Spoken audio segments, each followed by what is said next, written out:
Hello, everybody, and welcome to another episode of Relative Pitch, another fabulous episode because we're speaking it into an existence. Just like, we're in that pre-screen recording era of everybody's year. So you need to speak it into existence if you want to get in somewhere. I'm just putting that out there in the universe. We have the amazing, fabulous, fantastic person, Dr. Luke Spence, with us. He is the visiting assistant professor of trumpet at SUNY, Potsdam, the Crane School of Music, and he's on a founding board member of the International Pride Orchestra, which is amazing. And if you don't know it, then now you should. Hello, how are you?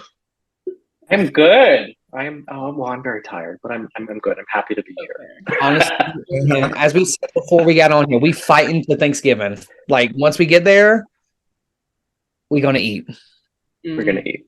That's it. So tell us a little bit more about yourself. If for our audience members who don't know you, of course, we all need to know you. So this is our chance to get to know you. Yeah. My name is Luke Spence, Dr. Luke Spence, if you're nasty. And yeah, as Michael said, I'm the visiting assistant professor at the Crane School of Music at SUNY Potsdam. This is my second year, so it's a relatively new position, but I'm absolutely loving it. And founding board of directors member for the International Pride Orchestra. It's a relatively new organization. We had our sort of kickoff inaugural year last year in San Francisco, and we've got some pretty exciting news about the coming year. We're going to be in New York City. So that's all in the planning stages. We're going to announce that, and it's huge. It's going to be legendary. We're going to love it. What else do? I don't know. I'm doing a recital tour right now as part of the International Pride Orchestra's newly launched artist recital series. Gosh, that's a mouthful. And the title of the recital is "Wouldn't That Be Queer?" Reframing the traditional narrative, and that's where I take a bunch of straight shit and make it gay. Essentially, that is what it is, kind of. Yeah, as one does, as one should. Doing the Lord's work, as we know. Yeah, I'm just here living my best life, playing trumpet, doing gay shit, and just trying to bring my artistry to the world. I mean, if you're not doing that, you're not being a real trumpet player. But anyway, talk about that. Trumpet playing, gays. When you think of, I guess, a stereotypical trumpet player, one would not assume, because when you're in middle school, the trumpet players were always the ones who were like the jocks or something like that. The cool people. I know y'all think y'all cool, but I am. I know I'm not. Yeah.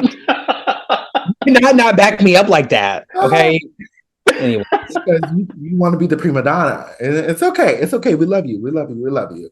But so, how was your journey? When you first started trumpet. When did you start trumpet? Let's start with there. Yeah. Well, I mean, you kind of it's a good segue into the trumpet culture, I suppose. And you know what, you brought something up, which is like I switched to trumpet to sort of blend in a little bit more, because I started out playing the flute, and I know, yes, Lauren, as a little, I didn't know what my sexuality was at the time, but I don't think I really understood that. I just knew that I was a little different, and I didn't want to stick out. So I started out playing flute. I did that for a couple of months. I mean, I was awful. I was so bad. So it worked out because I switched to trumpet and I was much better at trumpet. But I really wanted to play flute, and I would get made fun of quite a bit. And I was the only boy. So obviously, as someone who didn't want to stick out in the wrong way, someone who kind of wanted to conform and blend in, I switched to the trumpet, the jock instrument. Which, yeah, I mean, it's definitely one of the more. I don't know. There's just not a ton of gays playing the trumpet, and there's that's sort of what I'm trying to change. And the more, the more I become myself, the more comfortable I become. The more comfortable I am expressing my own femininity. Wearing heels on stage and all that stuff. I'm like, this needs to be more visible. because I know that there are a bunch of young trumpet players that are maybe feeling a little bit uncomfortable. And so if I can help someone become more comfortable, then I think that's great. But yeah, so I started out playing the flute, and then I was like, ooh, nope, maybe I should switch, and then I did that. But I really do think it was the right choice. It was the right instrument for me in that I took to it a lot more naturally, and I haven't put it down since. Wow. Mm-hmm. This is so interesting because like I think we like within our own cultures and like growing up we like kind of saw the stereotypes of who played trombone, who played percussion and who played that and that. But like have we actually sat down and like thought about what would happen with that the idea of gender roles and choosing instruments as time goes, because especially as students are having more access to resources and families, people who are having kids now are, you know, there are lots of, we can see like same like just so much actual diversity within families now within schools, which I think is a very new thing. So having students who come in maybe to band class or any art, you know, whatever classes, and they don't actually have those typical stereotypical like gender roles that maybe we all grow up with, do we think we're going to see a difference in like who actually picks, maybe it's all girl tuba sections, right, and like all guy flute sections, and like you like I have never thought about that, but you said that and I was like, oh my gosh, like are we already seeing that? Like I know a lot of us work with students, like is that something we're seeing? Is that something that we think we're going to see more, or do we think because it's at such a fundamental and like very, that's a developmental period in lives when, you know, we picked our instruments, and are we thinking about it then, or are we still just like learning? Like I don't know, this is just such an interesting concept. A dissertation topic maybe, question mark? Oh yeah. Well, I think, I mean, actually, as you were saying that, I was reminded of a friend of mine. Some of you may know her, Natalie Mejia, trumpet player, graduate actually from the Crane School of Music. And I think she was telling me, I think maybe it was her when she was teaching up here at a school in Potsdam. I think her whole section was, she had a whole section of girls playing the trumpet. And it was like, not by, it was just like, that's just how it was. And I was like, that is really, really cool. So I definitely think it's changing, you know, albeit not fast enough, but God, I hope it changes in sometime soon. And I'm really, you know, that's my mission too, is to help change the stuff with the, you know, International Pride Orchestra, my work with ITG. I think it's just, you know, you can't sit back and just hope for it to get better. You know, someone's gotta be up there to help fight. So if it means that I have to wear pumps on stage, then so be it. But that's how I fight back. Yeah.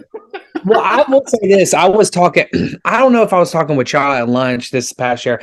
I was like, now, if we let these straights at Midwest have a gay bar crawl and we can't at ITG, that is disappointing.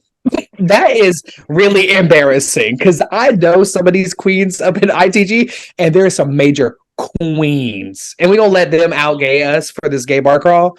I was so disrespected when I went to Minnesota this year. Mm-mm. Wait, so there was a bar crawl? There was a straight bar crawl? Girl, they full of straights. Well, you know, and that brings it to a question of, you know, representation that we were talking about earlier, of how these organizations is from the straight perspective, whether it is ITG, whether that is Midwest, but there's a sense of you have to be this very masculine presenting, even for gay people, or people of the LGBTQ community have to present as masculine. Even if you are a woman or anything, it's like if you have any feminine traits, you are looked less than. So what are your thoughts on that presenting masculine trait that I think we all have to kind of deal with in this arena of musician, if you want to be a musician? Absolutely. And yeah, as it pertains to the trumpet, I think it's hard. It's hard to exist in the trumpet world and express any amount of femininity. It's just you know, last summer with the International Pride Orchestra, I think was the first time a lot of us had realized, we were like, holy shit, we've been holding all this back. Just to be in a section, but also to be in an orchestra, to be in a brass section, and to be able to let my guard down and not have to worry about code switching or anything like that, and to just be. And there was this really weird, like the first day of rehearsals, the first hour, it was so strange, because I think everyone was kind of like, is this okay? Is this almost like, is this too good to be true? Everyone was guarded for a little while. Then we started cracking some jokes, and then the floodgates kind of opened, and then everyone just like dove headfirst into the self-expression. And traditionally, it's not something that is, I'll say, allowed. I mean, it's not something, there's a lot of straight masculine men that run the trumpet world. And I, don't feel comfortable at all. I'll say it. I don't feel necessarily safe being my true self. And that orchestra, the International Pride Orchestra, was the first time, and it was an aha moment for myself and for many other people in the group. Yeah, I mean, and expressing femininity in the field of trumpet. I mean, I could go on and on, but there's it's something I've been thinking about. There's not a lot of feminine gay representation.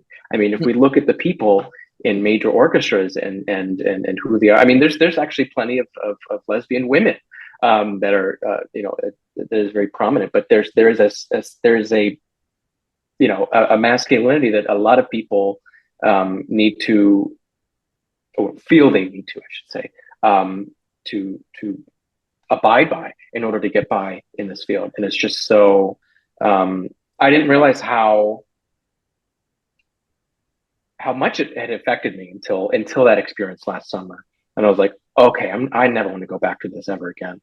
Because also it's so much more fun. Oh my God. Oh yeah. Yeah. So was the International Pride Orchestra after ITG? Yes. Yeah. Did you hear about, so Lauren, Anthony, everybody in the podcast. So one kind of little backlash that kind of happened at ITG, I don't know if Luke was keen on this, was Jean Lorenz played Fancy Brillante, and a children's book was narrated during it, but it was about like same-sex love. And while it was all cute, and she just killed it, like came out there and dropped the mic, there was backlash about, first of all, the book, but then there was these inappropriate comments made like, did she deserve to be on that stage next to like Tom Hooten and other people? And I'm like, first of all, there's too many of the other people. We need more of the Jeans. We need more of these people up here. Like when you look at the lineup and you see Jean was one of the only women, she was the only woman that night as a big soloist on the big soloist night, right? Like there. I think so.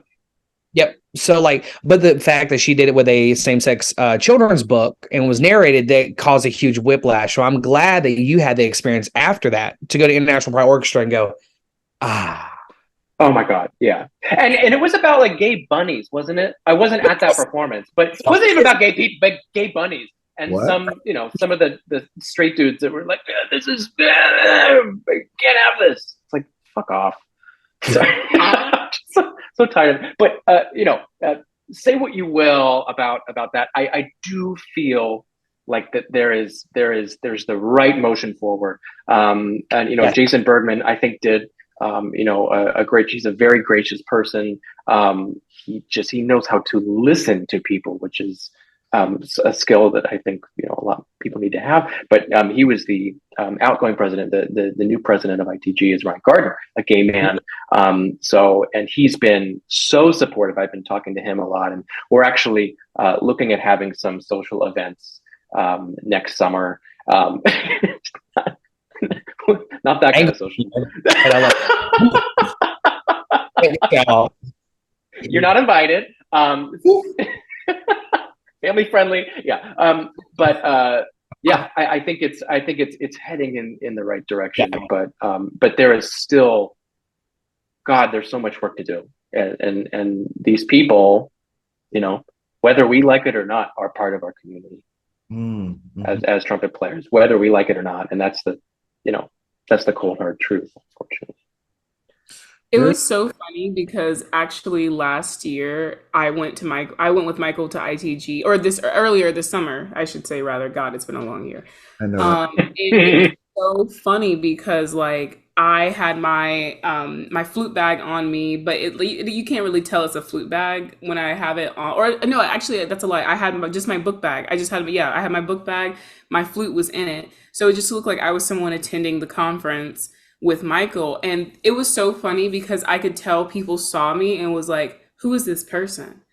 And it was so funny because at first I was like, why is this happening? Why, like, I'm used to it, but like to this extent, I haven't had that happen like in a while. And I was like, oh my gosh, I'm a Black woman in ITG right now. Everyone is like, who is this person? You're like, what am I doing here? I gotta get out of here.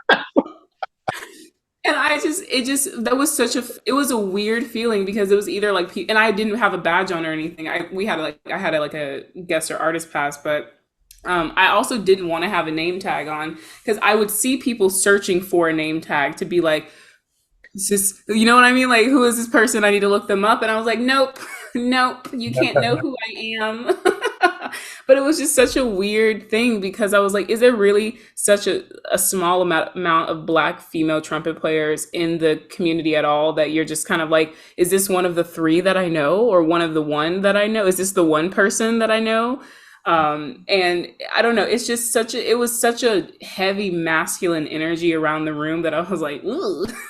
I was like, I kind of miss NFA now, like, which is weird that I'm saying that, but it truly was very odd. Trumpet culture is interesting, to say the least. But what you said, I want to go back for a moment to the idea of vulnerability in ensemble playing, because this is something that we've talked about before that I don't think sometimes even ensemble directors understand what they're asking of their students or the people they're leading when they say we have to make when you're making music together, to be your best self in that environment, you have to be vulnerable. But how many people are actually vulnerable within ensemble settings? It's a very small number, because it's not even just the director. Maybe you have an amazing relationship with the director, the conductor, but there's one person in the ensemble who just makes you, the hair on the back of your neck. You have anytime you talk, you beef. There's just something about it where there's a wall somewhere inside of you that will not come down. And so to offer a space for people to come and have the possibility of going, oh my God, is it safe? Like, can we come out? Can we actually like experience this together? I just can't imagine what that felt like, being there, maybe even for the first time, or whenever it is the first time for someone being there, what that experience is like, because it's so rare, I think. And you're absolutely right. What was, and I've been talking to a lot of people about this particular. What was so interesting, and I think what is so unique about this group, is that it's you have people from all different levels of career. You have students. You have maybe people who had played a lot in their youth and maybe have another job, but they still keep up on their instrument, so they're playing. So they're not quote a professional. They're not they're not a gigging musician, but they're still playing at a very high level. And then you have people like Ethan Bensdorf and Sasha Romero playing in this group, and it was it's like there were no hierarchies, which was so cool. And I've never seen another orchestra like that. Yeah, you have side by sides and all that shit, but that there are hierarchies there. So but the thing is even for those people that are full-time orchestral musicians, I heard from many of them saying that this is the first time that I felt truly that I'm able to be myself, or this is the most fun that I've ever had in an orchestra. I think at every level it was a novel idea for every person in that room, which is, I mean, you could look at it in different ways. You could say, wow, how special is this? Or also, how sad is this that this is the first time? But it is what it is. But yeah, in order to be vulnerable, I mean, well, there can be so many variables that make someone feel safe or not in an orchestra. And this was one, I think, particular area, being safe, being queer.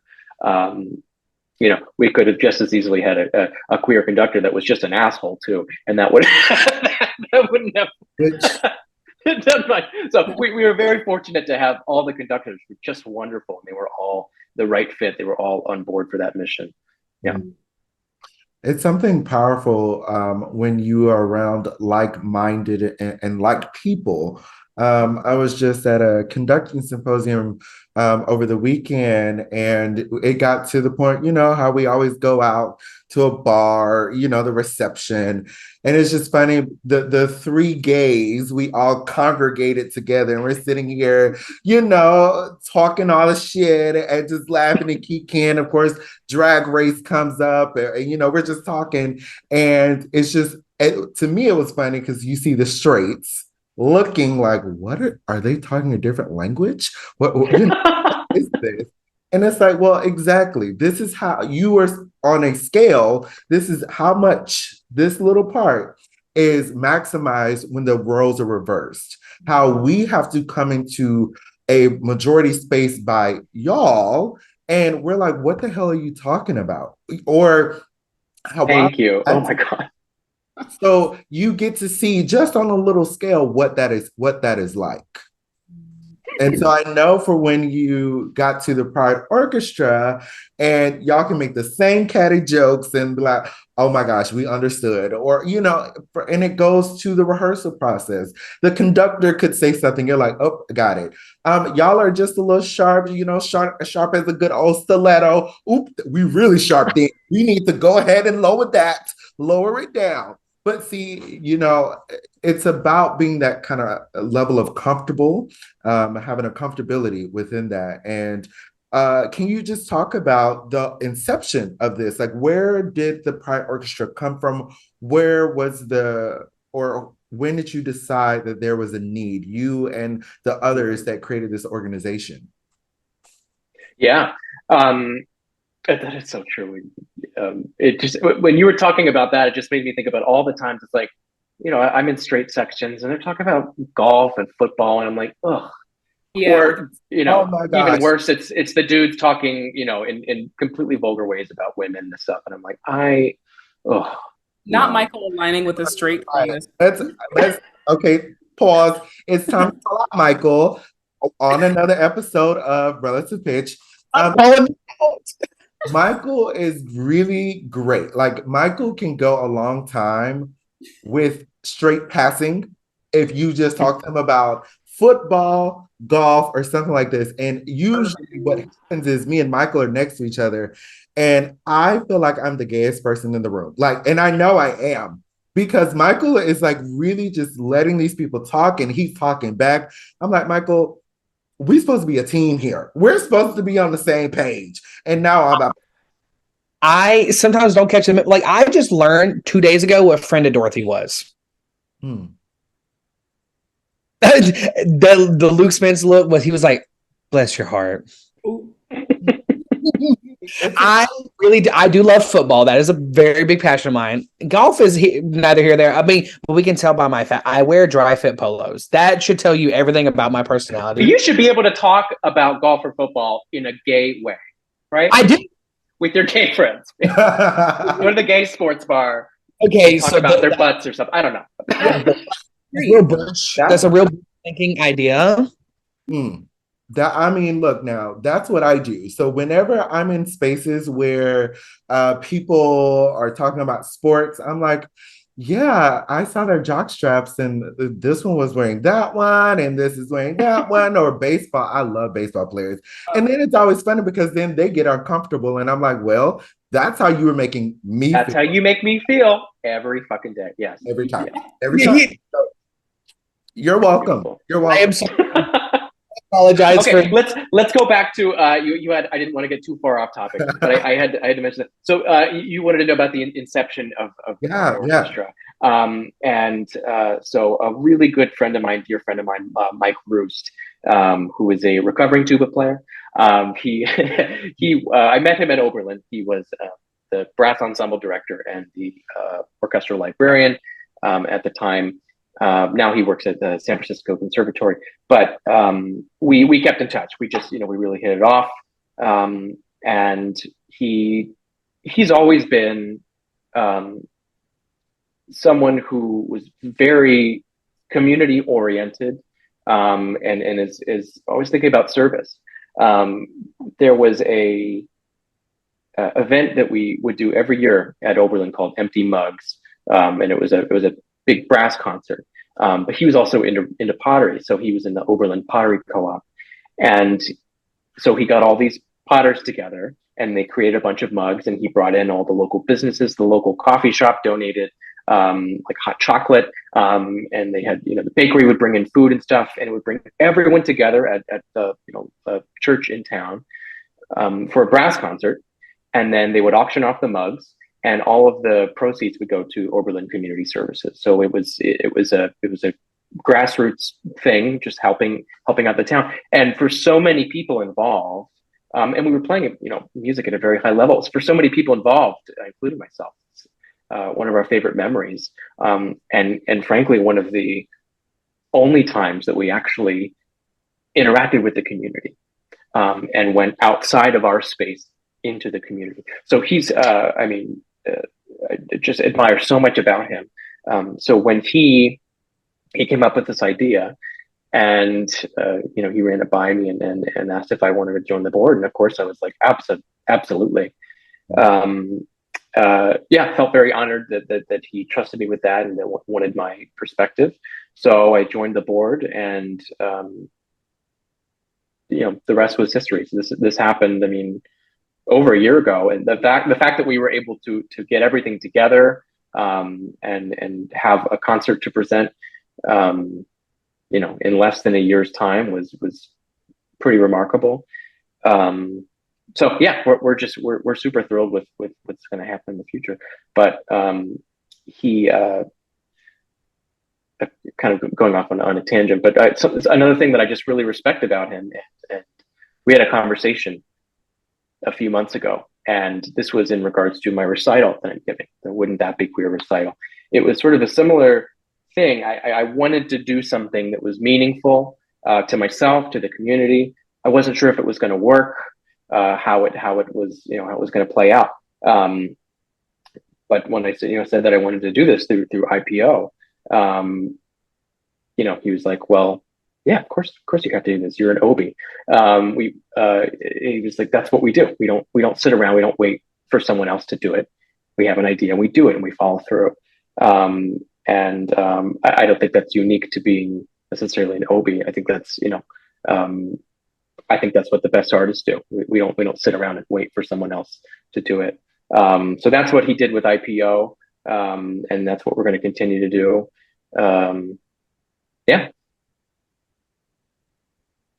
I love the fact that service was like part of the foundation of what you all are doing, because obviously, in community, right? But I feel like those two things go very hand in hand, because you can't, service means others, right? It means the people, a collective, right?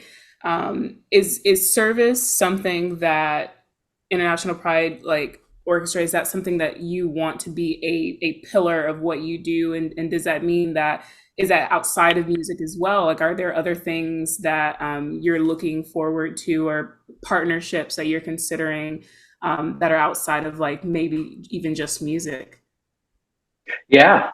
One of the main parts of our mission at IPO is that we hope to bring together a worldwide coalition of queer and allies for that matter, but people who see themselves as musicians and activists, humanitarians. It's all volunteer service. So everyone, it's some people get there's the whole, it's not necessarily pay to play, but it's and we have resources absolutely to help people get there, because if someone wants to contribute, if someone wants to serve, we want to have the resources to make sure that anyone who wants to can do that. But yeah, it's a service organization. So we partner with every year it's going to be in a different city.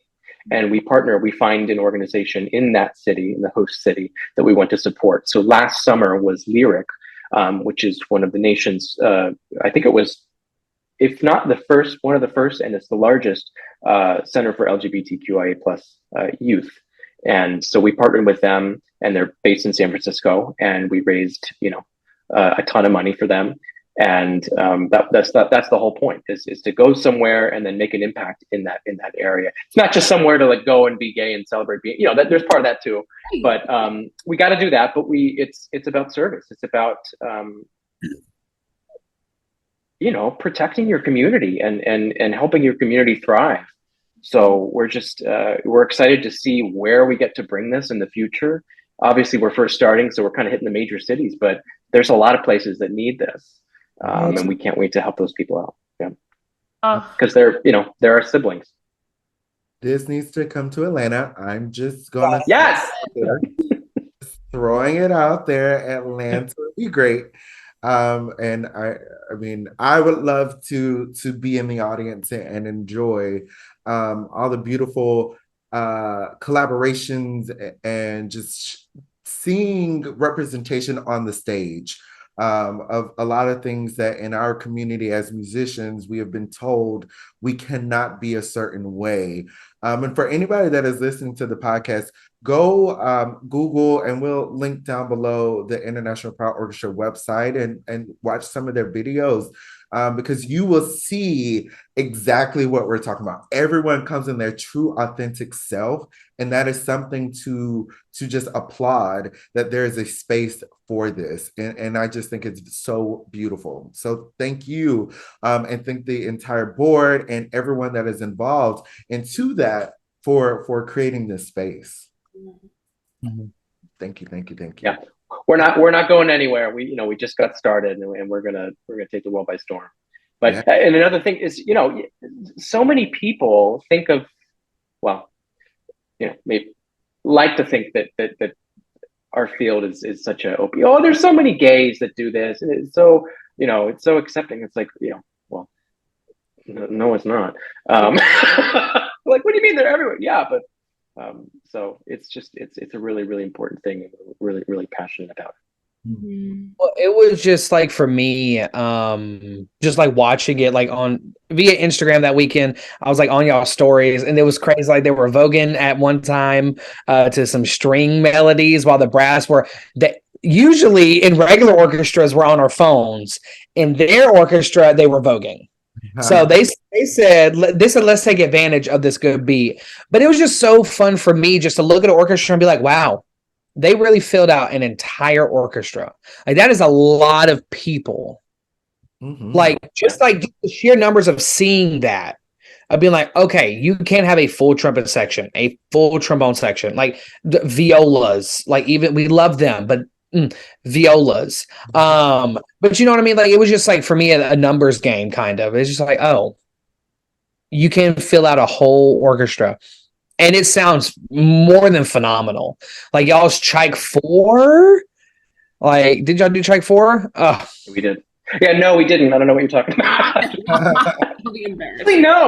Actually, no, Michael, we didn't. What if? Yeah, the third movement of Trike 4, the Pizzagapia, and I just look over, and like low brass, they're voguing. I look behind me, percussion's voguing, and the conductor's like, you know what? Fuck it, let's do it. It's like, I normally say no, and there were so many things like that where it's like, normally this would be like, but actually, yeah, do it. It was really, really cool. Oh, good. Mm-hmm. Can you also talk a little bit about your touring recital, and the title alone, which I'm going to let you speak about. The title alone would probably have some people questioning what this is. So can you speak about Yeah, a lot of people have questioned and will continue to question. And I'm like, you know what? If I can educate you, you can question it all you want. I remember when I first gave this recital last summer. I remember, actually, it was during ITG, and I was with the Shires people. I remember there was someone commenting on the social media post, like, well, why do we need this? What's this all about? They were very, very gracious. They're very thoughtful in their responses. So I have to give a good shout out to Shires. And that's another thing, you know, the organizations that I choose to partner myself with, I want to make sure that they're, you know, that they have the values that I also share. What was your question? Oh, the recital. Yeah. I got it. I love it. Wouldn't that be queer? So the name of the recital, that's right. There we are. Wouldn't that be queer? Is the name of an Amy Beach song, and that's the first song on the recital. Most of it is vocal music, and I'm doing transcription. So there, I actually have a projector screen, and I have the text in real time, so everyone knows what the hell I'm playing on about. And the first song is "Wouldn't That Be Queer," and it has nothing to do with queerness in the sense that we know it now, sort of in the old sense of strange or just, you know, odd, out of the ordinary. And it's sort of the recital is sort of a play on that. I mean, there's the name of the song, which is eye-catching in and of itself. But my thought was, wouldn't that be queer if I took works that are not explicitly about the queer experience and made it so. So the whole recital is made in that regard. So I start with that piece. The second set that I do is a song cycle by Grieg called Haugtussa, which translates to the Maiden of the Mountain, and it's just beautiful music. But it's about this young girl who lives in the mountains and falls in love with this shepherd boy who breaks her heart. But instead I changed the pronouns in the text, and I made it about two young women who fall in love. She still gets her heart broken, but everyone does. And but I'm like, yeah, right. It's a human experience. But my whole point, and I talk about this. There's a lot of talking in the recital, and I'm like, well, why the hell not? I mean, take any other song that you know from most time periods. I mean, granted, there's a lot of stuff being written today. I mean, so much stuff from the queer perspective, and that's, I think, a future project that I would love to do. But so for the nature of this project was stuff that wasn't about the queer experience. Yeah, take any song about love or heartbreak or this or that, and it's all about heteronormative love, heteronormative heartbreak and beauty and all that. It's not something that we can relate to. Not saying that we can't relate to it if it's not directly about us, but why not? Why not make something that I can relate to on a personal level? Because y'all get this all the time. So I do that, and then the second half of the recital it's a lot more personal. It's almost autobiographical in nature. But I wanted to create sort of my own song cycle.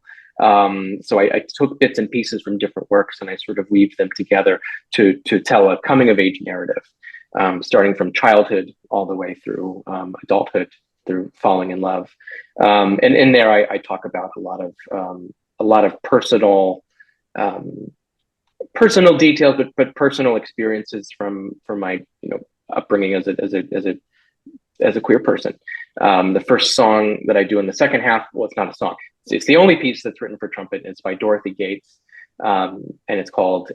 It's from her work Unseen Things, and the first song is called Child Soul, which I actually heard earlier. It was 2 summers ago at IWBC, and I said I have to play this. I have to play. It was on a New Works recital, and then I have a few tunes by Libby Larson. And her song cycle, Love After 1950, is just gorgeous, and the poetry that she pairs it with is it's out of this world. It's so stunning and so evocative, and the way that she sets her text is I haven't found another composer that does that on that compelling of a level. It's really cool. So if you get a chance, listen to that cycle. It's really neat. But I do 3 songs from that cycle. One is called Boys Lips, and it's about this group of girls that are huddling behind grandmother's porch in the tickling grasses, and one whispered to the other, "A boy's lips are soft as baby's skin," and it's just it talks about happening on a warm summer night. The imagery is it's phenomenal, but it really brings you into this into this space that is really about curiosity. It's about sexual awakening, and it's very clear. And I talk about being a queer person. So many of us are robbed of that experience as a child. I talk about my experience. Never able to talk about that with the boys growing up, because they're all talking about girls, and there's just so many of us, wherever you fall on that spectrum, are robbed of that experience. Mm-hmm.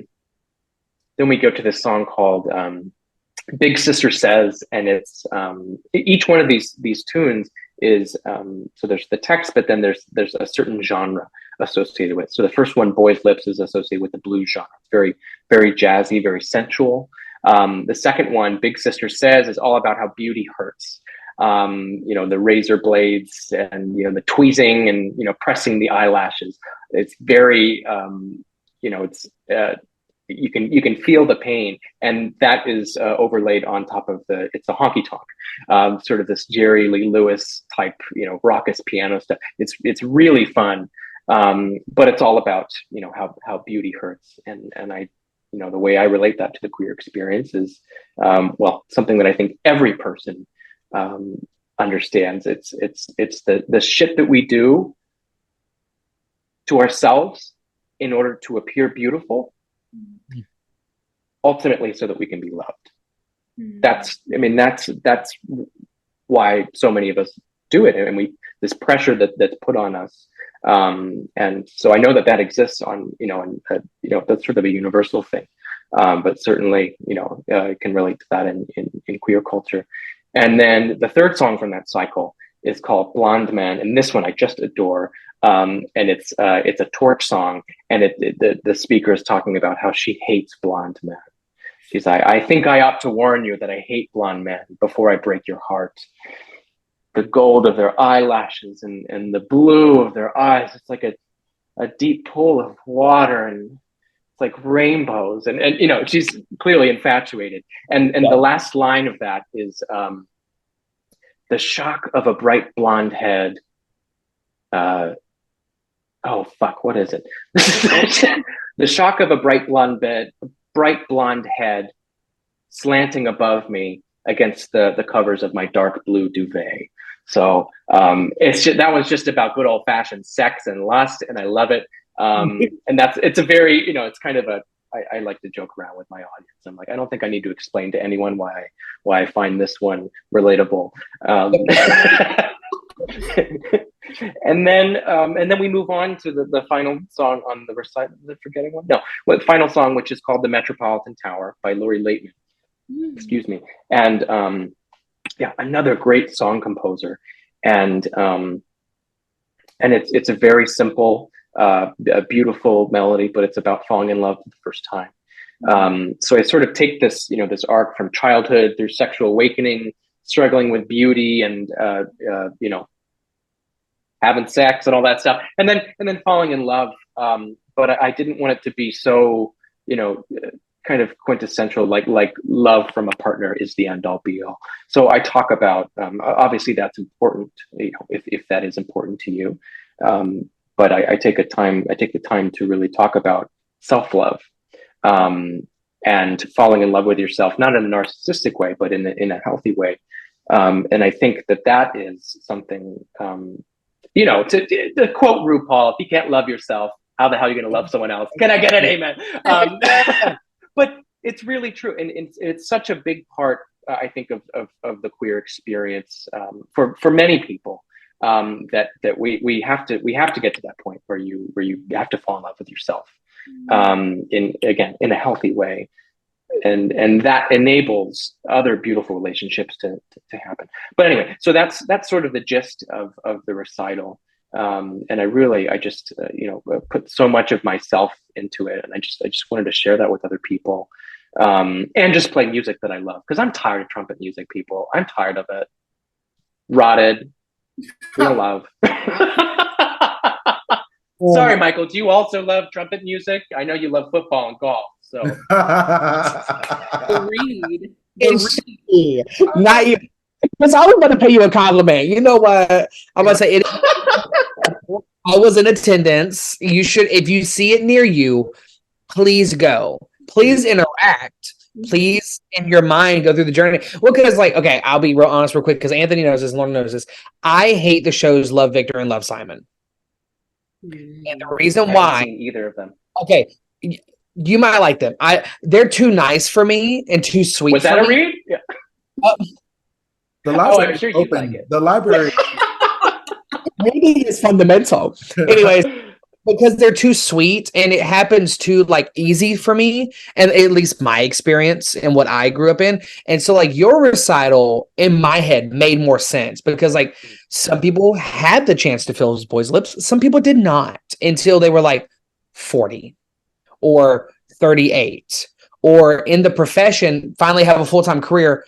Okay, let me start living my life now. So like the things like Love Simon and Love Victor, for me, I love watching them. They're so sweet, but like I'm also like that is slightly unrealistic to some people, and to others it is realistic. But the narrative of like the heteronormative people have grasped to Love Simon and Love Victor, and like the me and the old gays, we grasp to like where's folk and the L word, Right. and so, Where's the struggle? Yeah. that's what I'm saying. So, anyways, I love the recital. If it is near you, please check it out because it is a fun event and you get to see a little cornet. And, you know, people don't be seeing the cornet sometimes. So, I know. Yeah, most of it's done. There's one piece, the Big Sister Says, that the honky tonk one. I played that on a C trumpet, but the rest of it is all on cornet, which is just it's the vocal equivalent of the trumpet, and I just think it sounds better. But yeah, thank you. And unfortunately, I just announced that I'm supposed to do this recital. Well, was supposed to do it on Tuesday at the University of Maryland, November 21st, but they canceled classes, so we had to cancel the recital. But it'll be postponed, and we may actually add a couple more performances in the spring. So I want more people to see it because I try not to. I'm getting better at talking to myself in a positive way, but I think this is something that people need to see. Not to brag, but I don't see anyone else doing this. I don't see anyone else putting this message out, and doing what I do on the trumpet. I think we especially trumpet players. Oh my God! And that's why ITG. I'm like, oh, sometimes we go talk to a flute player. Go talk to Lauren when she shows up and she's like, oh God, why am I here? Because we need to get out of our bubble. We need to look beyond ourselves. That's why I do all this vocal music too. It's just when you get too narrow-minded about anything, right? And when you get too narrow-minded, you're losing out on so much. Mm-hmm. So I try to bring so many different, the vocal music, the text, the translations being projected, trying to talk about the queer experience. And then also, this is something that I mentioned in the recital, the majority of the composers there are women. And it was no accident that way. The purpose, that's sort of my mission in life, is just to make sure that the voices that need to be heard are heard. But also from a queer perspective, and I know this, I know a lot of people can relate, especially queer men, that women are very often are the first people that we can trust, the first people that see us for who we are, maybe before we even know it ourselves, but the people who stand up for us. A lot of this is. I say in my recital, this is my love letter to women, which is perhaps the straightest thing I've ever done. But it's true.